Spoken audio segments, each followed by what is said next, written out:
and I'll write your name.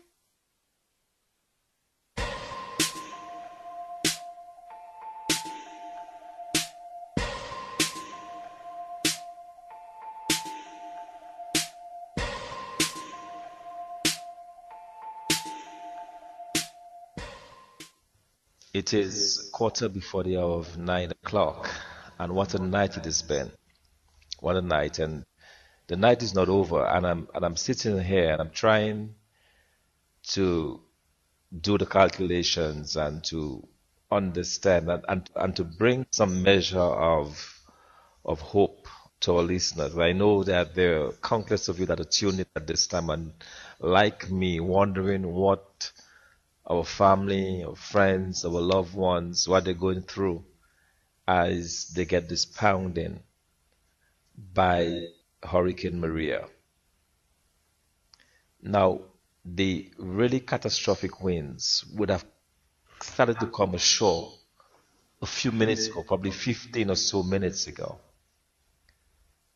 This would have entered, would have hit the country broadside. I'm thinking, based again on my calculations that I've made,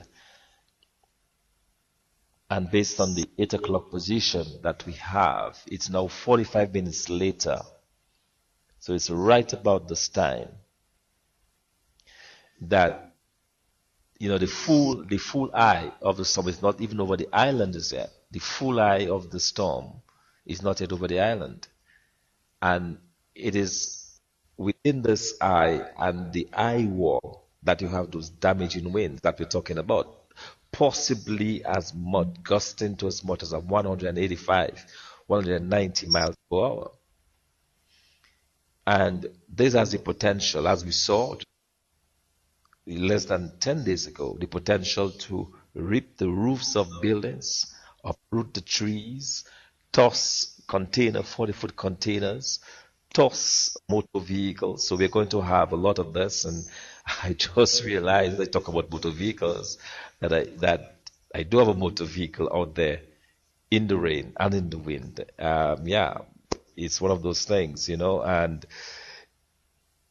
that's what is happening all over Dominica. It's going to be like this pandemonium for the next hour and a half before this thing moves across. It will take a while, because if it comes broadside, moving as it is at 9 miles, and when it gets over land, it slows further. It has to basically go across 15 miles. So we're talking about at least 2.5 hours to go across, especially if it slows down what is over the island. So we're going to have this constant reverse and recycle. We've been coming around, going around, blasting, ripping for at least another 2.5 to 3 hours. This is not going to be pretty. We are going to wake up to a very, very different Dominica tomorrow. We're going to wake up to a very different Dominica. And how quickly fortunes change, how quickly life turns on a dime. How long?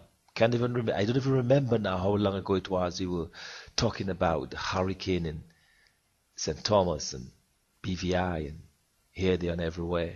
And now it's our turn in Dominica. It's happening right now as we speak.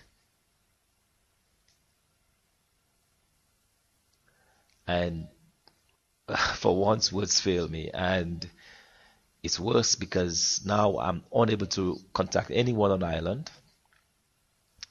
The last person I spoke to at just about 15 minutes ago, Michelle Williams, explained to me that the roof of the social center building rose, this massive building, the roof was being torn apart, was being ripped apart.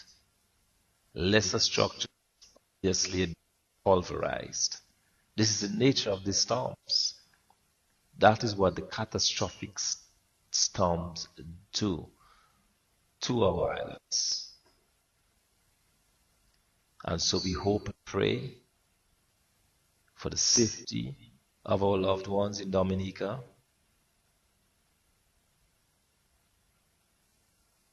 Dominicans who are able to post, and there are some people who are able to do that. They are posting and expressing their emotion and their fear. Diasporans on social media are praying and concerned about what's going on. Because who could have guessed? Who could have guessed? I mean, I I called it 165 miles. That was my limit. But we're talking about 180 miles, 185 mile per winds. Simply unbelievable. And I'm still going to try. In fact, let me see if I can get one other person I've been trying to reach in Dominica. Oh, let's see. Josh appears to be. Oh, Josh is alive and well. Let's see if we can get to Josh Francis. Incredible. Let's see if we can get hold of Josh. Wow, Josh, unbelievable. I can't believe I was able to raise you. All right. So, oh yeah. All right. Let's see. I am. Let's see. Josh. Josh, are you with me? Come on. Yeah. Are you with me?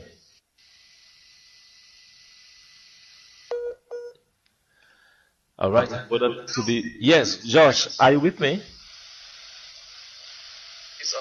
Josh, I can hear you. Oh my goodness. You know, yeah, I'm gonna try to reach him. And at least he's still there. He's with us. And yeah, wow. Six.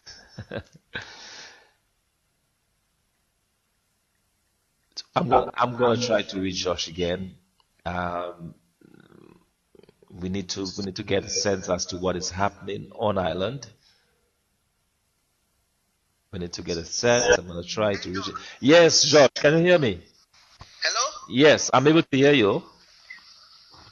Yeah, Doc, we're in the center of this right now. I can tell you that we're getting hurricane force winds. I don't know. I have not seen the coordinates for it yet. So can I comment? Well, Josh, Josh, I have very bad Subject to hurricane force winds. Yes. I have very bad news for you. These things are the Cat 5, major category 5. Wow. Major category Yes. 5, sustained winds of 165 And miles per hour. Sustained at one. What is happening? How long is Well, that going okay. to last for? All right. At 8 o'clock, Josh. At 8 o'clock tonight, about an hour ago, it was still about 20 miles east southeast of Dominica. That was at 8 o'clock. So I estimated that it will come ashore, the core with the devastating winds that are gusting up to 180 miles per hour. I estimate that this will come ashore around 9 o'clock. That's what I estimate, around 9 o'clock.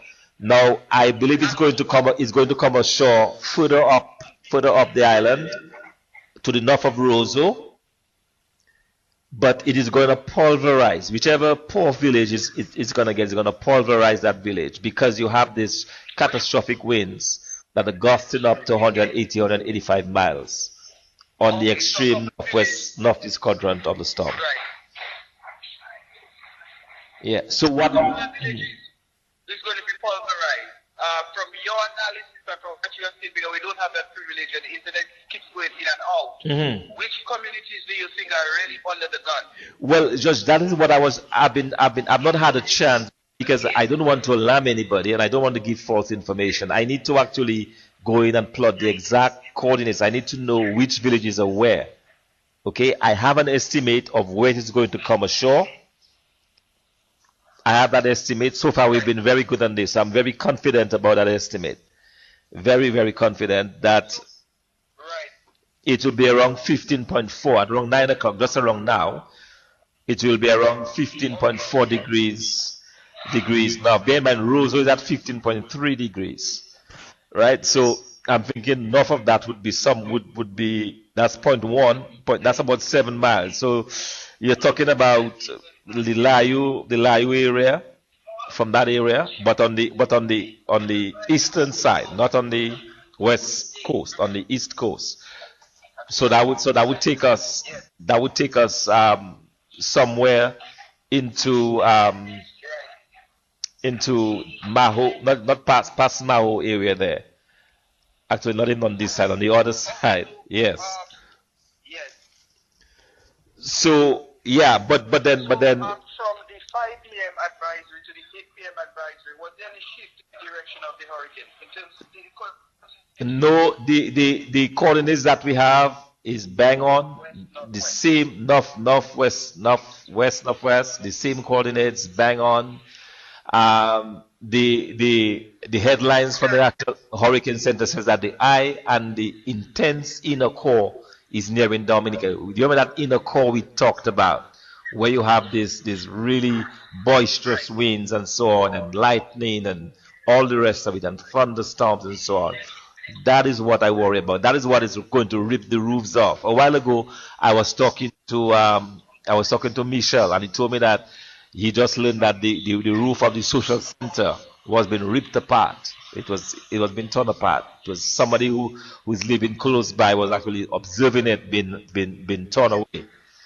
And well, Dr. Fontaine, even where I am, I can hear roofs being removed, and we mentioned that and Hurricane 4, Category 4 hurricane will devastate quite a number of properties, and that is basically what's happening. The weaker structures in particular will be devastated. yeah, and up and down the coast, I worry about the villages there of Soufriere, that's Peter Soufriere, Saint Sauveur, Good Hope, Toronto, Cassibros, the Carib territory going back across to Marigot and Woodfordale. I worry about those areas there because I can just imagine the pounding surf. Because when you have these kinds of winds hitting up on the east coast, the surf could go as high as 9, 10 feet. In Martinique, they had 10-meter waves. That is almost 30 feet of waves in Martinique. Thankfully, and I mean, thankfully for us here in Dominica, we don't have a lot of people living on the east coast, close to the shore. So that's not too much of a big concern. But the main concern for me is just the force of those winds and the catastrophic damage it can bring to bear on structures. Yeah. I was saying earlier, Josh, that in all our conversation, I never imagined. Sorry? What would the maximum sustained winds at 8 p.m.? At 8 p.m., 165. 155. 16, no, 165. Oh, 165. Yes. Right. Well, Dr. Fontaine, we're on point, because we kept saying that this hurricane will approach Dominica as at least a Category 4 hurricane. I was very conservative when I said that it could be at least a weak Category 4. Yeah, I remember when I remember you chuckling when I said 60, 65 miles because Pressure because of the atmospheric yeah, yeah. But it is one of those things. It's simply unbelievable what we're witnessing, what we're hearing. But Josh, it's good to know at least there does not seem to be too much damage where you are in the Roseau area. But what you need to do, I want you to sit tight sit tight for the next hour. If you can get through the same way that you're getting through now, you should be okay. Yeah? Hello?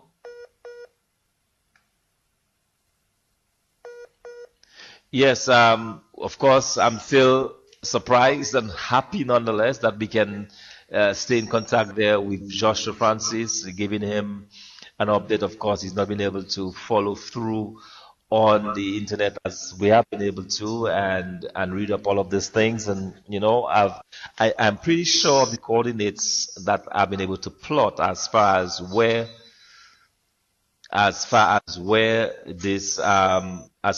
this is happening. And I'm just getting a report that roofs are going in Roseau, which is not surprising. Um, this is not surprising at all. And I need to do, I need to do, let's see, let's take this. There is wow, we have a double amputee whose roof's about to go. They're both in the bathrooms. Uh, Rain and wind, it has worsened since. Yeah, guys, I don't know what is going on outside, but governor is flying, pigs falling. I don't know what that is. All right, and yeah, no, that is what we've been saying all along. That's what we've been telling people. This thing is it's nighttime. You have to stay put. If you chose not to move, now is not the time to move. Obviously, you have to just ride it out. It will be at least another 2 to 3 hours before this thing clears away in any form. It's going to be a long night. It is going to be a long night. This is a dangerous.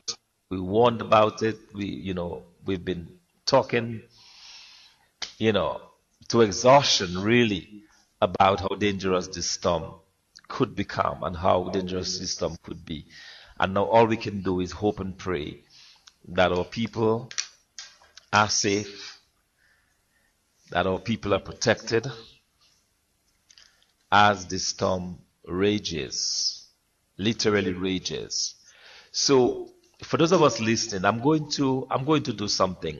I need to Okay, hearing that the hospital in Roseau is being hit very hard. Most likely there were no evacuations from the hospital earlier, so that is something, and it's right on the hill there, prime target area. Um, the reports are coming in. Yes, good hope. I worry about the flooding. I worry about the mudslides. I still worry about mudslides in Coliho. Um, Josh is asking me how long this is going to stay over Dominica. Josh, I'm afraid to tell you that you have at least another. I have it exiting. What time? It's 9 o'clock. 11 o'clock. 11 o'clock is when I have it crossing. Because if we look, okay, we let's see this. Let me do this. I can do this with some precision and kind of foolproof with regards to how long it will be on the island, how long it's going to stay on Dominica. So this is 61.2. Wow. I'm trying to answer the question that Josh just asked, and of course that will benefit our listeners as well. And the question is, how long is it going to stay on Dominica? Now, Josh, at 11 o'clock, it is still on Dominica at 11 o'clock. It is still on Dominica. It needs to get to the west of Dominica. So it needs to get at least 62. All right. So I'm looking at least another hour. Josh, I can tell you this, and I think I can make a fairly reasonable estimate that this will linger for at least another. It is 9 o'clock right now. At 11 o'clock, I still have the coordinates over Dominica at 11 o'clock. So I'm going to add at least an hour and a half to this. So we're talking about I'm going to say 4 hours, at least 4 more hours. So that is what I figure it's going to be at least 4 more hours. And the reason for that is simple. When I plot the coordinates of the latitude, of the longitude, which is when it crosses over into the Caribbean Sea, then I'm looking at 11 o'clock. It is still the island at 11 o'clock. So we're looking at between 4 to 5 hours still